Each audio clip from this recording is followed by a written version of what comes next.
Welcome to The Advocate, a program that thrashes out all the topical issues of the day. When you are in government, you don't see nothing wrong with whatever is happening. The moment you are out there, everything is wrong. You can't even see many women now, and when they're there, they're not even really making a mark, and then they have an NYSC problem and this and that. One of the reasons why we don't have more women in politics in Nigeria is for as long as political meetings continue to take place in the middle of the night. Exactly. Really disastrous for a president to even say be unaware of the chief It's justice. a ploy. It could be a strategy. That strategy was Backfired. terrible strategy. Because the buck stops at your table. Whether it's that we don't look after our cities, and quite frankly, Nigeria is becoming a very ugly place. When you are the only one feeding the people with this news, and there is nobody countering them, it becomes, the news. You are watching The Advocate on Plus TV Africa. It may be time the law caught up with reality. And the reality is happening right before our eyes. Just 2 days ago, the governor of Ondo State, Mr. Rotimi Akeredolu, tweeted, and I quote, "We all know that Ondo State is a hotbed of cannabis cultivation in Nigeria. We know how to grow it, and it thrives well in the Sunshine State.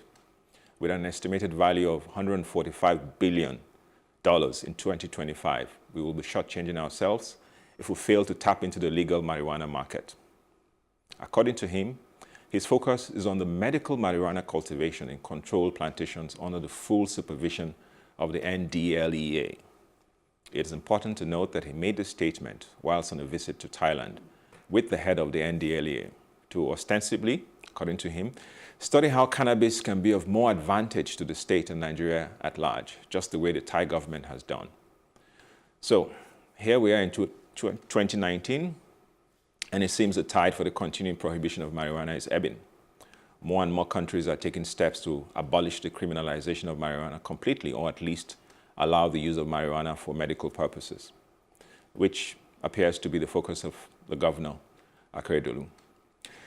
There is a growing support in many countries for marijuana law reform. In the United States, for instance, many states have allowed recreational and medical use of the drug, with public opinion polls showing more than half of the US population are in favor of legalizing marijuana. The Drug Policy Alliance believes marijuana should be removed from the criminal justice system and regulated like alcohol and tobacco. And indeed, countries like the Netherlands and Uruguay and recently Canada have recently decriminalized marijuana. And we are yet to see any rise in criminal tendencies, which is often the excuse that a lot of people say that marijuana breeds criminal tendencies in those countries. So in Nigeria, whilst marijuana remains prohibited and even demonized, if we're true to ourselves, we see it every day, we see it on the streets, we will note many more people, especially young people, are using the drug. The late Afrobeat legend, Fela, may have made marijuana popular, according to some, but there's no doubt that before Fela, people used it, and people continue to do so.